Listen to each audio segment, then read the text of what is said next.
సిద్ధమవుతోంది. So project విజయవంతానికి CM పట్టుదలగా పనిచేస్తున్నట్టుగా ఇక క్లియర్గా కనిపిస్తోంది. ఇంకేం కనబడతా ఉన్నాయి, ఇదో వార్త చదువుకోవాలి. 3,875 కోట్ల గోనె సంచుల్ని మింగేశారు. వడ్లతో పాటు తట్టు బస్తాలను అమ్ముకున్న మిల్లర్లు. 10 ఏళ్లుగా ఆడిట్ చేయని వైనం. తిరిగి రావాల్సిన సంచులు 250 కోట్లు. ధర చెబితే చెల్లిస్తామన్న మిల్లర్లు. ఇక బస్తాకు 15.50 చొప్పున ఖరారు. 3 ఏళ్ల కిందట ధరతో పోలిస్తే సగమే పౌర సరఫరాల సంస్థకు భారీ నష్టం. రైసు మిల్లర్లకు ప్రయోజనమట. రాష్ట్రంలోని రైసు మిల్లర్ల తీరు గుడితో పాటు గుడిలోని లింగాన్ని మింగేసిన చందాగా ఉందట. ప్రభుత్వానికి అప్పగించాల్సిన కోట్ల రూపాయల ధాన్యాన్ని అమ్ముకున్న మిల్లర్లు వడ్లతో పాటు గోనె సంచులు అంటే తట్టు బస్తాలను కూడా అమ్ముకొని సొమ్ము చేసుకున్నారు. తట్టు బస్తాయే కాదు, అన్ని అధికారులు లెక్కలు చేయకుండా వదిలేయడంతో రాష్ట్ర పౌర సరఫరాల సంస్థ ఆదాయానికి ఏకంగా 3,875 కోట్ల గండి పడింది. ఈ బస్తాలకు సంబంధించి ఏకంగా 10 ఏళ్లుగా ఆడిట్ అనేదే జరగడం లేదు. దీంతో వీటిని అమ్ముకోవడం అలవాటుగా మారి భారీ కుంభకోణం చోటు చేసుకుంది. ఇందులో డిప్యూటీ తహసీల్దార్ల నుంచి మొదలుకొని జిల్లా మేనేజర్లు, పౌర సరఫరాల శాఖ అధికారులు, రాష్ట్ర స్థాయి అధికారుల దాకా అందరు హస్తం ఉందంటూ ఆరోపణలు. దీని గురించి నేను 2 విషయాలు చెప్తే ఎక్కువ చెప్పను. సో 2 నిమిషాల్లో దీన్ని ముగించే ప్రయత్నం చేద్దాం. 3,875 కోట్ల గోనె సంచులను మింగేసారట. లెక్కలు కనబడుతున్నాయి కదా, మీరు మంచిగా చూపేవా సతీష్. 3,875 కోట్లట. మామూలు ముచ్చటనా? 3,875 కోట్లు అంటే దాదాపు 4,000 కోట్ల రూపాయల గోనె సంచు పైసల్ని మిల్లర్లు మింగేసిరట. గత 10 ఏళ్ల నుంచి ఈ గోనె సంచులు వాళ్ళు రిటర్న్ ఇయ్యరు, గోనె సంచుల పైసలు మిల్లర్లు కట్టియరు.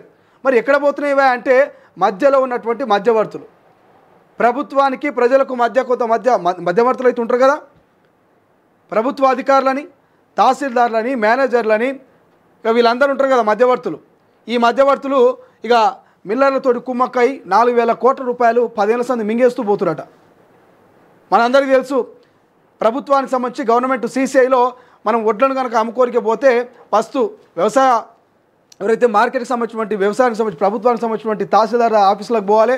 నీకు పలానా ఎన్ని సంచులు కావాలనో ఎల్లయ్యకు మల్లయ్యకు ఒక 100 సంచులు కావాలి, 100 సంచుల తట్టు బస్తాలు తెచ్చుకోవాలి, ఒడ్లు నింపాలి, మళ్ళీ వాటిని CCIకి వేసుకోవాలి. అంటే ఆ CCI అంతా కూడా ఈ ప్రైవేటు మిల్లర్లు కొనుగోలు చేస్తారు. వీళ్ళు కొనుగోలు చేసి మళ్ళీ ప్రభుత్వానికి అమ్ముకుంటారు. సో ఇటువంటి తట్టు బస్తాలు, గవర్నమెంట్ నుంచి పోయినటువంటి తట్టు బస్తాలు, తట్టు సంచులు, గోనె సంచులు ఏవైతున్నాయో ఇవి మళ్ళీ తిరిగి ప్రభుత్వానికి పోనీ 15-20 రూపాయలు బయట మార్కెట్లో అయితే 20 రూపాయలు, కానీ గవర్నమెంట్కు 15 రూపాయలు లెక్క కట్టియాలట. ఆ 15 రూపాయలైనా పైసలు కట్టియలేదు, సంచులు ఇవ్వలేదు. మరి ఎక్కడ పోయినాయి అంటే ఈ మధ్యవర్తులు, ఈ తహసీల్దార్లు, మేనేజర్లు వీళ్ళందరూ ఉంటారు కదమ్మ, మార్కెట్ కమిటీకి సంబంధించిన మేనేజర్లు వీళ్ళంతా కూడా. సో వీళ్ళంతా ఓం నమః శివాయ గుడితో పాటు లింగాన్ని కూడా మింగేసినట్టుగా మొత్తం వ్యవస్థ నడుస్తుందట. సో ప్రభుత్వానికి ఇప్పటికైనా మేము చెప్తా ఉన్నాం, గత ప్రభుత్వం ఎట్లా అవినీతి అక్రమాలకు పాల్పడ్డది, ఎక్కడికక్కడ దాచుకున్నారు. దాంట్లో చాలామంది ఉన్నారు, ప్రభుత్వ అధికారులు ఉన్నారు, ప్రజాప్రతినిధులు ఉన్నారు, ఇటువంటి ప్రైవేట్ మిల్లర్లు ఉన్నారు. కానీ ఇప్పుడైనా కాంగ్రెస్ ప్రభుత్వం కళ్ళు తెరిచి కొంచెం మేలుకోండి.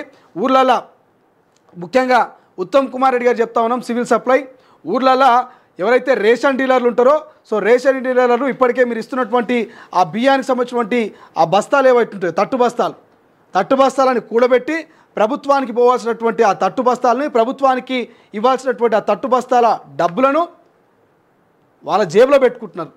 ఆ తట్టు బస్తాలను అన్ని కూడబెట్టుకొని బయట ప్రైవేటు వ్యక్తులకు 20 రూపాయలు 30 రూపాయలకు ఒక్కో తట్టు బస్తాను అమ్ముకొని సొమ్ము చేసుకుంటున్నారు. సో కొంత రేషన్ డీలర్ల మీద, పౌర సరఫరాలకు సంబంధించి ముఖ్యంగా ఉత్తమ్ కుమార్ రెడ్డి గారు, రాష్ట్ర సర్కారు రేషన్ డీలర్ల మీద కూడా దాన్ని నజరేయాలి.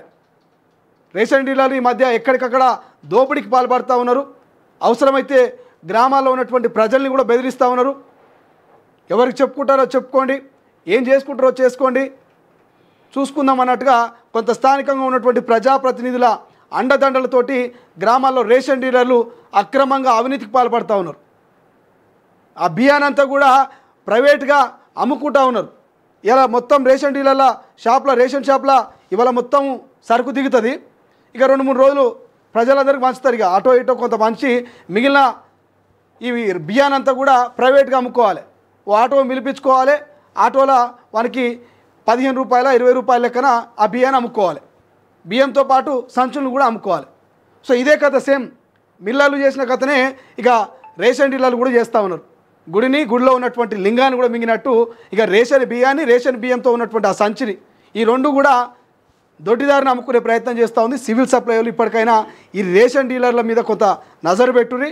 ఎక్కడైనా మీకు కొంత సమాచారం వస్తే వాళ్ళ మీద ఉక్కుపాదం మోపే ప్రయత్నం చేయరు. సో అందరని కాదు, కొందరు రేషన్ డీలర్లే. మళ్ళా ఒకసారి ఆలోచన చేయండి, ఎన్ని 250 కోట్ల సంచులట, తిరిగి ఇవ్వాల్సిన సంచులు 250 కోట్లట. ధర చెబితే చెల్లిస్తామన్న మిల్లర్లట, బస్తాకు 15. సో ఎంత దోపిడీ జరిగింది అనేది మీరు ఆలోచన చేయాలి.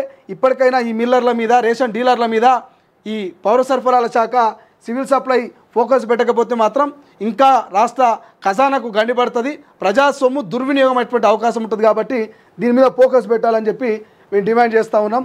ఎస్.